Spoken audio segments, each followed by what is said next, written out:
It certainly is a pleasure for me to be here to tell my story of how I got to be here, how I got to be a United States congressman. And it starts in 1959. We had a revolution.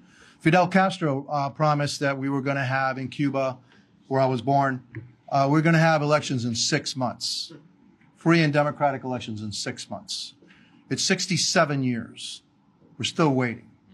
We're still waiting. So the promise that a better life is to come and that you're going to have a free and open democracy is false. When you look at the Democratic Socialist agenda, it says that they want to eliminate the Senate, they want to eliminate the presidency, they want to stack the courts. Now, why would they want to do that? They want to do that so that they create one body, which, by the way, the only people allowed to run for that body will be members of the Democratic Socialists, which is the Communist Party, which is what happens in Cuba, by the way. You can't freely run for the assembly. You have to be a member of the Communist Party, and the Communist Party apparatus has to approve you running, okay? So there's really no democracy in Cuba. They promise you free health care, and they promise you great education. So let me talk about that. Health care is free in Cuba. You can't get any, but it's free. The hospitals are a mess. There's no medicine. The doctors, if you want to get an appointment, it takes you months to get an appointment. And so in Cuba, you actually do get what you pay for, which is not much.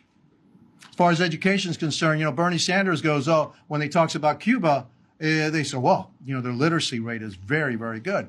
Actually, the literacy rate in Cuba in 1959 was the 4th highest in the Caribbean and South America. Today, it's the 3rd highest. But that comes at a price. The price is you only get to read what they want you to read. You don't get to read what you want to read. Well, there's a reason why I'm here. The reason I'm here is that as a young boy, 6 years, I was in 1st grade in school in Cuba, and I asked my father one day, hey, why did you bring us here to the United States? And he goes, well, one day you came and you asked me a question about the United States and the Soviet Union or Russia, and your answer taught me everything I needed to know because you were being indoctrinated. And in fact, I was being indoctrinated. I would carry a little red and black armband that I was part of the revolution. I would have a little stamp book, okay, to commemorate all the great things that the revolution had done. And then they were already cooking my brain about the revolution. And so my father said, is that what you think? I said, yeah. Where did you learn that? Oh, I learned that in school. Reminds me of some of the stuff we're hearing about right now. It's happening here in our country. And so he said, okay, we're out of here. And we're out of there. And you know what we came here with? $10 and a watch. Still have the watch. All right. And my father and my mother built a new life here in the United States because they wanted to give me freedom. Some other parents actually sent their children here by themselves, seeking freedom. Think about that, where you value freedom so much that you actually send your kids to another country to be foster parented and put with sponsorship so they can live in freedom. Those folks are known as Peter Pan. And there was a great program called Peter Pan program where thousands of Cuban children came to the United States, sent by their parents, seeking freedom. The other thing that Lisa was talking about is we are free to leave our country. In Cuba, you're not free to leave your country. As a matter of fact, thousands of people have died in the Straits of Florida seeking freedom.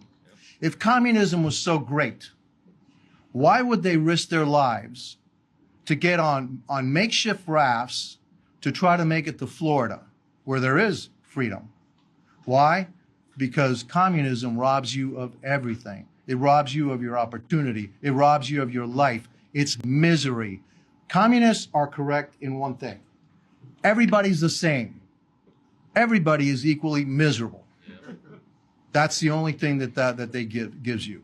And so, for those here that somehow say that socialism, by the way, when they say they're socialists, they're not. They're really communists, okay? Bernie Sanders is not a democratic socialist. He's a communist, all right?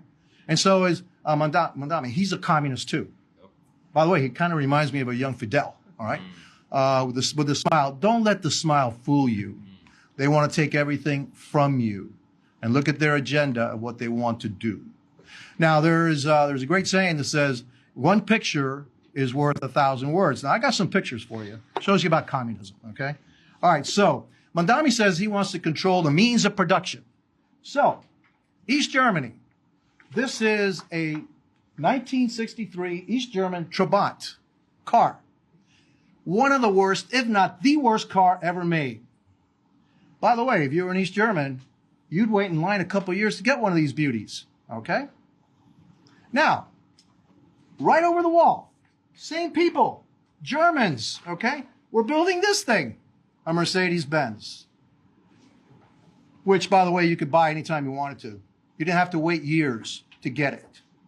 So I think, let me see that Trabant again. I'll take this one over this one anytime. But that's what Mamdani wants to do. He wants to control the means of production. This is what you're going to get, by the way. If you're lucky, you get one of these Trabants.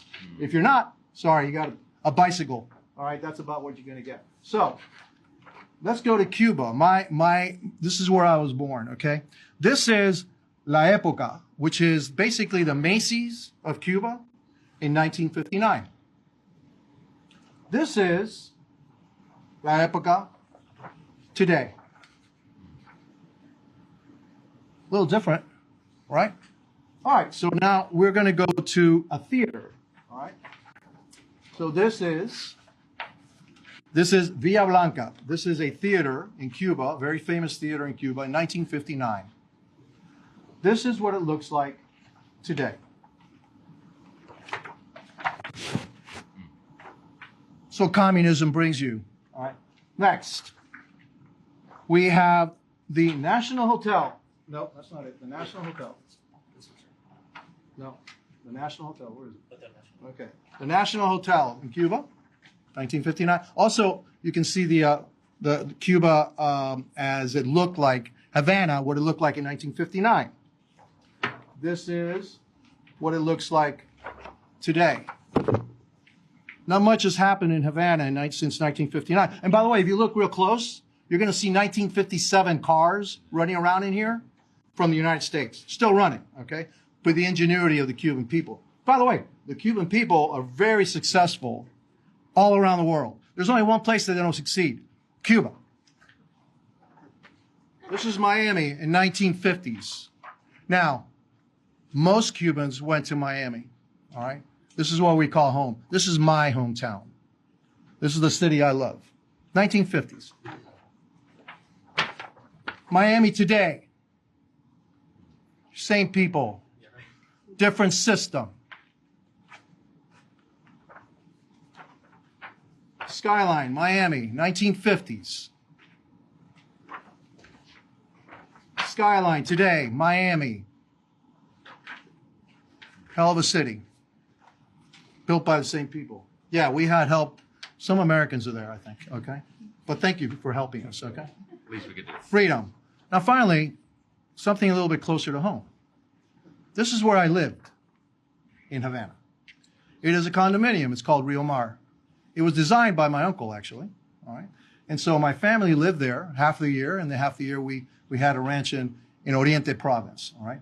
This is where I lived.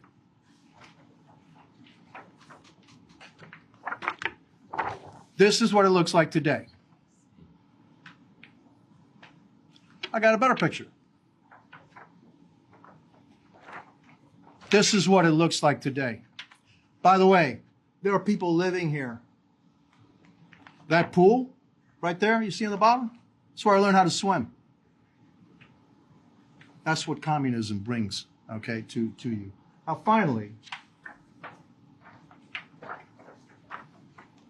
freedom brings the light. Communism leads you into darkness.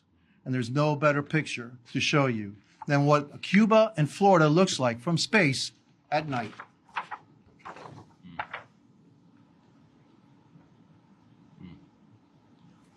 You think I'm a little emotional? Yeah, damn right I'm emotional, all right? Because my family came here seeking freedom. And I'll be damned if I'm going to have to pack up my family to look for freedom somewhere else.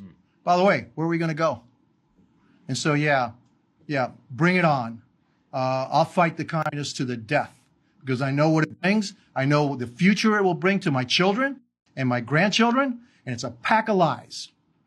And people that believe in this ideology are one of two things. They're either idiots or they're evil because they want to take your freedom away. And for those that are too young to understand what communism really is, hopefully those pictures will show you exactly what it is. They have destroyed my home country, utterly destroyed it. But they haven't destroyed the spirit of the Cuban people. And I look forward to the day when we can say that will no longer be true. We're waiting to go back to rebuild that beautiful island and make it again. That island had the second highest standard of living in the Western Hemisphere, right behind the United States. Today, the standard of living is below Haiti. And so, yeah, there's a lot of potential there. We're ready to go back. The Cuban people have been asking for freedom, and July 11th was the anniversary of the July 11th movement that happened some years ago, a couple of years ago, where the Cuban people, the Cuban government, in order to stay in power, what did they do? They did what they always do. They went and beat up on the people that were out simply asking for freedom, and they put thousands of people in jail simply for asking for freedom. I don't think that's what we want in the United States.